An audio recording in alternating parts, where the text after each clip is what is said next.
टेहरियान white case में बानी PTI की नाअहली दरखास्त खारिज। इस्लामाबाद हाई कोर्ट के जस्टिस तारिक जहांगीरी ने रिमार्क्स दिए कि बानी पीटीआई की नाअहली के लिए दरखास्त पहले ही बेंच खारिज कर चुका है। अक्सरियती फैसला पहले ही आ चुका है। चीफ जस्टिस आमिर फारूक ने खुद को बेंच से अलग कर लिया था। 2 जजेस अपना फैसला दे चुके थे। दरखास्त गुजार के वकील ने कहा कि आप एक तारीख दे दें ताकि मुआवनत कर सकूँ। जस्टिस तारिक जहांगीरी बोले, जो दरखास्त खारिज हो चुकी उसमें कैसे रिलीफ दे दें।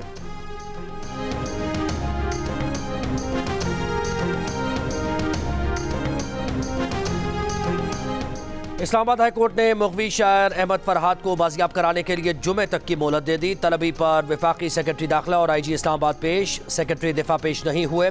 अटॉर्नी जनरल ने अहमद फरहाद की बाजियाबी की यकीन दहानी करा दी। कहा, अहमद फरहाद की बाजियाबी के लिए जो भी होगा करेंगे।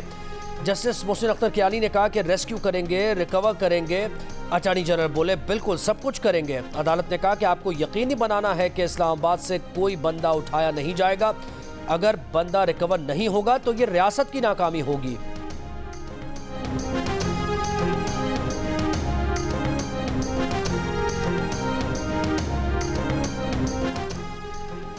गंदुम दरामद करने का 300 अरब रुपए का स्कैंडल। तहकीकात में निगरान हुकूमत को क्लीन चिट मिल गई। जिम्मेदारी ऑफिसर्स पर डाल दी गई। वज़ीर आज़म शहबाज शरीफ की मंजूरी के बाद नाक़िस मनसूबाबंदी और गफलत बरतने के इल्ज़ाम में वफाकी वज़ारत नेशनल फूड सिक्योरिटी के 4 ऑफिसर्स मुअत्तल। साबिक़ वफाकी secretary national food security Mohammad Asif के खिलाफ बाज़ाब्ता कार्रवाई का हुक्म। 1 माह से ज़ायद अरसे की तहकीकात में निगरान दौरे हुकूमत के किसी भी जिम्मेदार को तलब ही नहीं किया गया।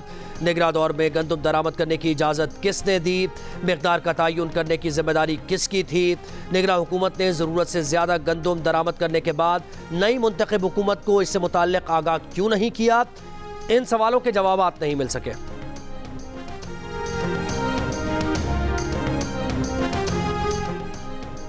वफाकी सतह पर अब तक कितनी गंदुम खरीदी गई? वज़ीर आज़म शहबाज शरीफ ने अहम इजलास तलब कर लिया। इजलास में किसानों को दरपेश मसाइल और अब तक दिए गए रिलीफ पर गौर होगा। खैबर पख्तूनख्वा हुकूमत की पंजाब के काश्तकारों से गंदुम की खरीदारी जारी। सूबाई महकमा खुराक के मुताबिक अब तक पंजाब के काश्तकारों से 37,000 मेट्रिक टन, पास्को से 1,35,000 मेट्रिक टन गंदुम खरीदी गई। बलूचिस्तान में गंदुम की खरीदारी अब तक शुरू ना हो सकी।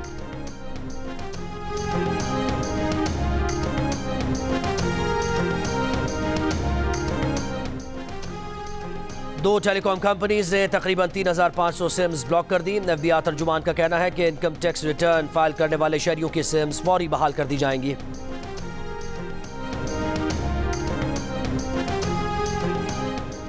वज़ीर आज़म का फैज़ाबाद धरना कमीशन रिपोर्ट पर अदम इत्मीनान। वफाकी काबीना के इजलास में रिपोर्ट पेश। वज़ीर आज़म ने कहा, रिपोर्ट में खामियां हैं, रिपोर्ट TORs के मुताबिक नहीं। वज़ीर आज़म का फैज़ाबाद धरना कमीशन रिपोर्ट पर दोबारा गौर पर जोर।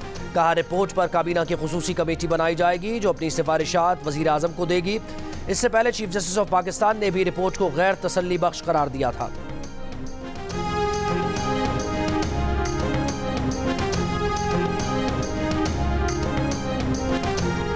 दोहरी शहरियत वाले शख्स को जज तैनात न किया जाए। JUIFA के नूर आलम खान ने निजी आईनी तरमीमी बिल कौमी असम्बली सेक्रेटेरिएट में जमा करा दिया।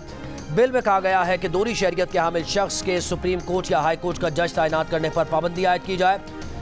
आइन के आर्टिकल 177, 193 और 208 में तरमीम की जाए। आइन के तहत जजेस की रियासत से वफादारी को यकीनी बनाने की जरूरत है। शदीद गर्मी में सिंध के मुख्तलिफ शहरों में बिजली की लोड शेडिंग, घंटों लोड शेडिंग जारी। सिंध असम्बली करारदाद पेश कर दी गई। वजीर इत्तलात शर्जील मेमन ने कहा, बिल अदा न करने की सजा बिल देने वालों को नहीं दी जा सकती। बिजली की बंदिश तमाम सारिफीन को दी जाने वाली इज्तिमाई सजा और आइन में दिए गए हुकूक की खिलाफ वर्जी है। पावर कंपनीज मनपसंद बिल भेजने की गुंडागर्दी न करें। सईद गनी ने कहा कि अगर गर्मी से कोई शख्स मरता है तो उसका मुकदमा के इलेक्ट्रिक के खिलाफ दर्ज किया जाए। लाइट जाए तो KE के दफ्तर में घुसकर सिर्फ उनकी लाइट बंद कर दें। कोई तशद्दुद ना करें, कोई नुकसान ना पहुंचाएं। इनको गर्मी में बिठाएं तो पता चलेगा।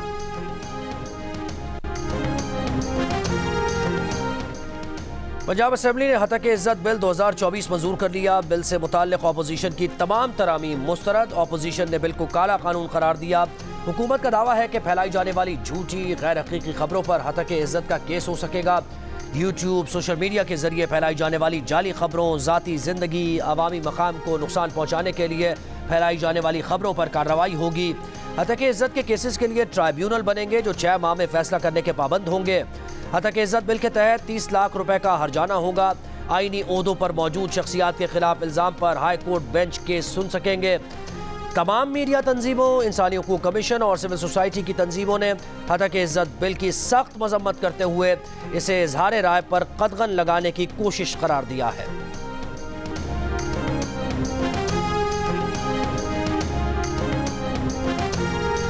कौमी असम्बली में अपोजिशन लीडर उमर अयूब का कहना है कि आइन के मुताबिक किसी की जमाबंदी नहीं की जा सकती। काले कानून के खिलाफ कौमी और सूबाई असम्बलीज में मज़ाहमत करेंगे।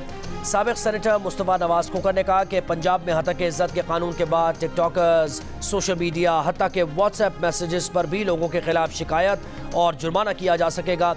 सहाफ़ी और यूट्यूबर्स भी इसकी जद में आएंगे। ट्राइब्यूनल का कंट्रोल भी हुकूमत के पास होगा। नून लीग की तो ये हालत है कि और कोई खिदमत सादे लायक। रहनुमा पीपल्स पार्टी रजा हारून का कहना है कि मरीम नवाज की नीयत ठीक हो सकती है, लेकिन हतक इज्जत बिल को मानी खेज बहस और स्टेक होल्डर से मुशावरत के बगैर जल्दबाजी में पास कराया गया। इस इक़दाम से हतक इज्जत के बिल को इंतहाई मुतनाज़ बना दिया गया है। बिल पर दोबारा गौर करते हुए इत्तफाक़ राय पैदा किया जाए। पीटीआई रहनुमा बाबर अवान ने कहा कि सहाफ़ियों के लिए बनाया गया कानून नहीं चलेगा। पीटीआई सहाफ़ियों के साथ खड़ी है। काले कानून के खिलाफ अदालतों से रुजू करेंगे।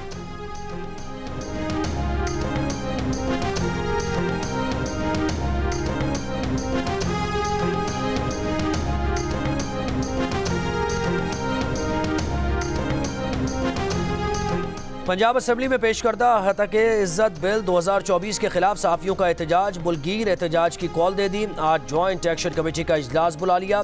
Pakistan federal union of journalist की जानिब से जारी बयान में कहा गया कि पंजाब हुकूमत ने तमाम स्टेक होल्डर्स के मुतालबे को मुस्तरद करते हुए हतक इज्जत बिल मंजूर किया।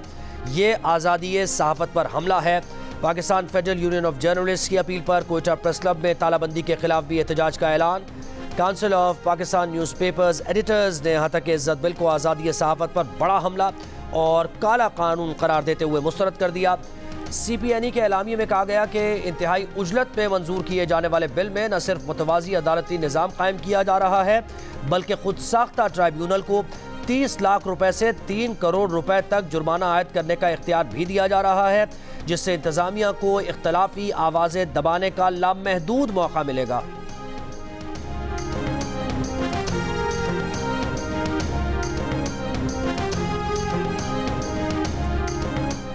इंटेलिजेंस एजेंसीज के काम पर नहीं, सिर्फ मावराए कानून कामों पर एतराज़ है। एजेंसीज को सिर्फ खिलाफ कानून काम करने से रोकना चाहते हैं। एजेंसीज के काम का तरीक़ाकार वाज़ेह हो जाए तो अच्छा होगा। इस्लामाबाद हाई कोर्ट के जस्टिस मोहसिन कियानी के लापता बलोच तलबा की बाजियाबी से मुताल्लिक केस में remarks. Attorney general Mansoor Usman Awan ने कहा कि लापता अफराद के मसले का सियासी हल निकाला जा रहा है। मामला काबीना के इजलास में भी उठाया जाएगा, जिस पर जस्टिस मोहसिन अख्तर कियानी ने कहा कि इसका मतलब है कि आप मानते हैं कि ये एक सियासी मसला है। जंग में भी सफ़ेद झंडा लहराकर ही सीज़ फायर किया जाता है। जब तक मिसिंग पर्सनस केसेस होते रहेंगे, अदालतें भी काम करती रहेंगी। कोई किसी की जानिब से प्रेस कॉन्फ्रेंस करता है तो करता रहे, इससे कोई फ़र्क नहीं पड़ता।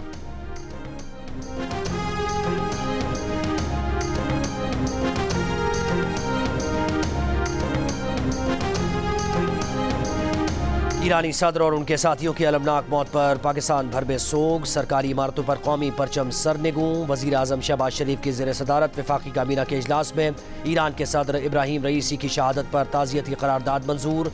ईरानी सदर को खिराज अक़ीदत पेश किया गया। वज़ीर आज़म शहबाज शरीफ ने कहा कि मुश्किल की इस घड़ी में ईरान और ईरानी अवाम के साथ खड़े हैं। अलमनाक हादसे पर दिली ताज़ियत का इजहार करते हैं। ईरानी सदर इब्राहिम रईसी और उनके रुफ़क़ा की मैयतें तबरेज़ से तेहरान पहुँचा दी गईं।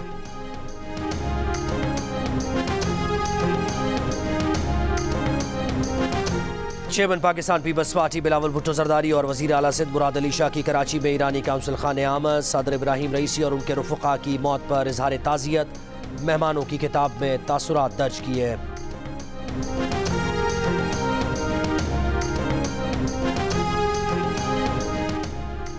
वज़ीर ख़ारिजा इसहाक़ डार कहते हैं कि SCO ममालिक से ताउन पाकिस्तान की तरजीहात में है। अमन व इस्तेहकाम के लिए मुश्तरका एजेंडा तरतीब देना होगा।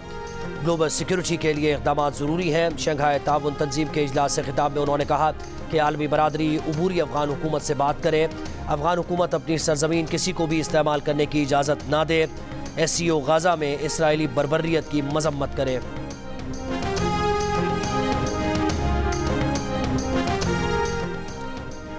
वज़ीर आज़म शहबाज शरीफ से जर्मनी के वफ्द की मुलाकात। वज़ीर आज़म की जर्मन ज़बान में गुफ्तगू, दो तरफ़ा तिजारत और सरमायाकारी मज़ीद बढ़ाने की ख्वाहिश का इजहार।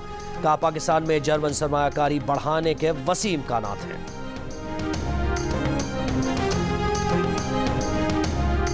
पाकिस्तान और इंग्लैंड के दरमियान पहला T20 मैच का लीड्स में खेला जाएगा। मैच बारिश से मुतासर होने का खदशा। नए हेड कोच गैरी कर्स्टन की निगरानी में खिलाड़ियों की भरपूर ट्रेनिंग।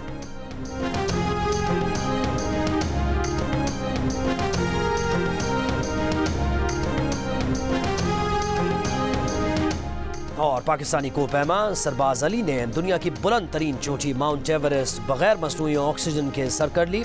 8000 मीटर से बुलंद 14 में से 11 चोटियां बिना ऑक्सीजन किट सर करने वाले पहले पाकिस्तानी बन गए। सरबाज अली माउंट एवरेस्ट पर बिना ऑक्सीजन के पहुंचने वाले दूसरे पाकिस्तानी कोपैमा हैं।